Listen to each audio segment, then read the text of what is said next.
नमस्कार प्यारे दोस्तों, मैं पिन चौधरी आप सबके बीच। हमने आपको ज्योग्राफी के बहुत अच्छे टॉपिक्स आपको पढ़ाए थे, बहुत छोटे छोटे शॉर्ट टाइम टॉपिक्स आपको पढ़ाए थे। इस टॉपिक्स के बारे में मैंने आपको लॉन्गिट्यूड्स लैटिट्यूड्स पढ़ाया था, और जो पृथ्वी की संरचना का एक बहुत महत्वपूर्ण पार्ट है, उसमें से बहुत फैक्ट के आधार पर बहुत छोटे छोटे क्वेश्चंस बनते हैं। जो मुख्य परीक्षा लिखने वाले विद्यार्थी हैं उनमें से कुछ बातों को निकाल तो सकते हैं छोटा मोटा सवाल, लेकिन मुख्य बैच के हिसाब से ये नहीं है। मुख्य परीक्षा के बेस से मुख्य परीक्षा में बहुत डेस्क्रिप्टिव लिखना पड़ता है, लेकिन जो बच्चे मेरे फैक्ट को नोटिस करते रहते हैं उन्हें मेंस लिखने में कोई दिक्कत नहीं आएगी। आज हम आपको पढ़ाएंगे जैसे कि अंतरराष्ट्रीय समय। इसे हम अंतरराष्ट्रीय इंटरनेशनल टाइम अंतरराष्ट्रीय समय, अंतरराष्ट्रीय समय, इसे हम पहली बात मैं आपको इसमें खास करना ग्रीन विच टाइम जैसे बोलते हैं, जीएमटी बोल देते हैं इसे। अंतरराष्ट्रीय समय की सबसे बड़ी बात ये होती है, ये देशांतर के अनुरूप निकलता है। किसके निकलता है? देशांतर के अनुरूप निकलता है। देशांतर क्या है?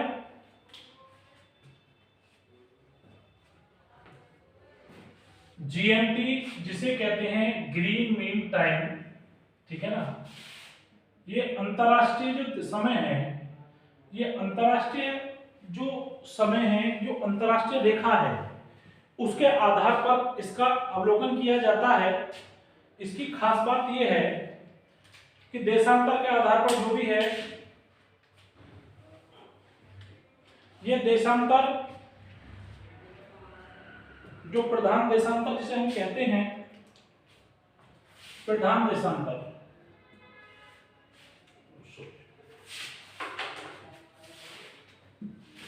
प्रधान देशांतर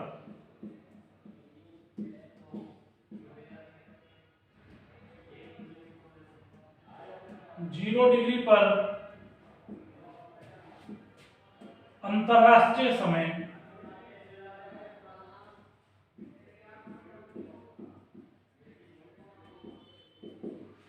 का निर्धारण होता है। किसका होता है मेरे प्यारे बच्चों? अंतरराष्ट्रीय समय का निर्धारण होता है। ये लंदन में एक समय है जिसे ग्रीनविच टाइम कहते हैं। लंदन के पास एक गांव है जिसे हम ग्रीनविच गांव कहते हैं। ये अंतरराष्ट्रीय रेखा वहां से गुजरती है। लंदन के पास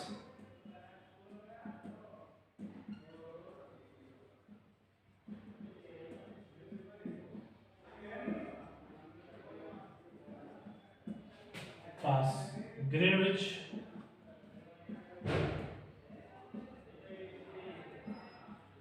से यह लिया गया है। कहां लिया गया है? लंदन के पास ग्रीनविच। ये जो ग्रीनविच है इसे जीएमटी के नाम, ग्रीन मीन टाइम्स के नाम, ग्रीनविच मीन टाइम के नाम से इसे जाना जाता है। सबसे खास बात इसकी क्या है?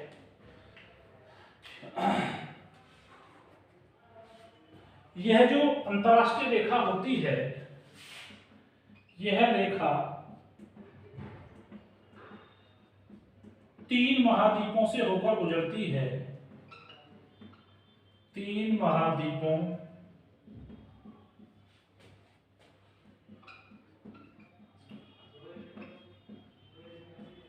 से होकर गुजरती है। कौन कौन से मेरे प्यारे बच्चे? 3 महाद्वीपों से होकर गुजरती है। फैक्ट का छोटा सा सवाल। इस फैक्ट के सवाल में सबसे पहले क्या है उसका नाम लिखेंगे। यूरोप, अफ्रीका और अंटार्कटिका।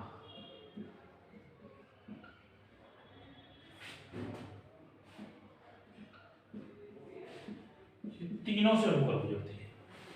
क्लियर? अब इसमें आगे की बात आती है अंतरराष्ट्रीय समय के अभ्यंतर। ठीक है, 0 डिग्री अक्षांश जो मैंने आपको बताया था, लैटिट्यूड, 0 डिग्री अक्षांश और 0 डिग्री देशांतर एक दूसरे को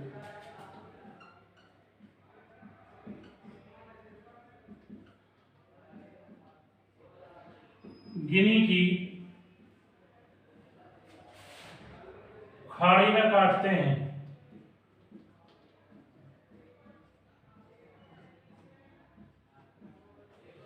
एक दूसरे को गिनी की खाड़ी में काटते हैं। अंतरराष्ट्रीय समय अंतरराष्ट्रीय देशांतर रेखा के 0 डिग्री जो याम्योत्तर होती है, 0 डिग्री देशांतर के हिसाब से उसका अंतरराष्ट्रीय मानक समय ज्ञात किया गया है। और लंदन के पास ग्रीनविच एक जगह है, एक गांव है, वहां से इस अंतरराष्ट्रीय समय को लिया गया है। मेरे प्यारे बच्चों, प्रधान देशांतर 0 डिग्री पर अंतरराष्ट्रीय समय का निर्धारण लंदन के पास ग्रीनविच से दिया गया है। यह रेखा 3 महाद्वीपों से होकर गुजरती है, यूरोप, अफ्रीका, अटलांटिका। 0 डिग्री अक्षांश और 0 डिग्री देशांतर एक दूसरे को गिनी की खाड़ी में काटते हैं। अंतरराष्ट्रीय समय के लिए मैं आज बहुत छोटा सा महत्वपूर्ण फैक्ट के रूप में टॉपिक बनाया। लगे रहिएगा, आराम से लगे रहिएगा। मन तो मेरा ये करता है कि बहुत समय तक मैं आपको पढ़ाता रहूं, लेकिन आजकल ये पैटर्न है कि बच्चे बहुत लंबा वीडियो देखना पसंद नहीं करते। तो भाई आपसे मेरा निवेदन ये है कि आप छोटा वीडियो देखो, लेकिन उसे शॉर्ट टाइम में नोटिस करते रहिएगा। छोटे छोटे वीडियो 10-12-15 वीडियोस हैं, उस वीडियोस को हम अपनी कॉपी में नोट डाउन करते रहेंगे तो हमें कुछ चीज़ मिल सकती है, हाथ लग सकती है। तो अच्छी जॉब पाने के लिए और गवर्नमेंट जॉब पाने के लिए आपको लगातार थोड़ी मेहनत की ज़रूरत है। ऐसे ही कोई चीज़ नहीं मिल जाती है, चीज़ों को हम बार बार पढ़ते हैं, उन्हीं का सिलेक्शन होता है और जिसकी सेटिंग ठीक होती है। ऐसा नहीं कि जी मैंने पढ़ा मेरा हुआ नहीं, या मेरा पेपर में बिजनेस ठीक नहीं था, मेरा तो जीएस ठीक नहीं था, मैंने तो फलानी किताब को नहीं पढ़ा, मैंने तो फलाने टॉपिक को नहीं पढ़ा। इन सब बातों से बात बनने वाली नहीं है। पढ़ना है तो पढ़ना है। मैं तो लॉ का विद्यार्थी हूँ जी, मेरा तो कभी वो हो ही नहीं सकता, मेरा जीएस में जीएस कैसे करता, मैं तो जीएस का विद्यार्थी हूँ, मैं लॉ कैसे करता। ये सब बचकाने वाले सवाल होते हैं। इसका मतलब है कि आपने कभी काम नहीं किया और अपनी बातों पर ज़्यादा ध्यान दिया। जब हम किसी भी चीज़ को अपने माइंड पर इस ऑरा में ये मान लेते हैं कि ये चीज़ बहुत टफ है, ये चीज़ बहुत खतरनाक है, तो वो चीज़ बेटा हमसे कभी नहीं हो पाती। सब कुछ अपने माइंड से होता है। लैक ऑफ कंसंट्रेशन, आपके कंसंट्रेशन में कमी है, यदि आपके कंसंट्रेशन में कमी है तो इसका मतलब विदाउट कंसंट्रेशन आप कभी भी किसी परीक्षा को नहीं निकाल सकते। लैक ऑफ कंसंट्रेशन कब होता है? जब दिमाग हमारा कहीं जगह होता है। चीज़ों को यदि हम बार बार पढ़ें और कंसंट्रेट करके पढ़ें तो बहुत दिन तक समय में रहती है और बड़ा टिक मारते हैं आंसर कि इसका आंसर ये होगा। तो अपनी कमियों का नजरअंदाज हम स्वयं सब चीज़ों को छुपाते हैं, अपने आप ही से छुपाते हैं और कहते हैं कि सब्जेक्ट तो कठिन है, मुझे कभी नहीं आएगा। बिल्कुल रत्ती भर फर्क पड़ने वाला नहीं है आपके यार दोस्तों पे या किसी व्यक्ति पे या वस्तु पर। यदि आप खुद अपने मन में मान लेते हैं कि बहुत कमजोर है, बहुत ठीक है, अपने आप को ही पढ़ना है, अपने आप को ही लिखना। कुछ लोग कहते हैं मुझे लिखने की आदत नहीं है, कुछ लोग कहते हैं मुझे थिंकिंग करने की आदत नहीं है। तो भाई कौन सिखाएगा इस आदत को? तुमको खुद ही तो सीखना है। कोई बहुत इसका कोई वैज्ञानिक ढंग नहीं है इसका सीखने का, सिर्फ अपने आप से सारी चीजें आती है। कुछ लोग कहते हैं कि जी मोटिवेट कर दो अपने आप से ज्यादा वो किसी को मोटिवेट कर सकता है क्या? है कि नहीं? नौकरी दो तरह से लगती है, या तो जरूरत से या जुनून से। दो तरह से मिलती है ना, या तो जरूरत से मिलेगी या जुनून से मिलेगी, या किसी को जबरदस्ती करा लोगे आप। तो इन फैक्टों को ध्यान से पढ़ें। मेरा थोड़ा कहना आपका ज़्यादा समझना, ठीक है बच्चों? ज़्यादा समझाना भी ठीक नहीं है, बस मेरी इतनी बात समझिए। अच्छे से इस वीडियो को देखते रहिएगा। आज के लिए धन्यवाद।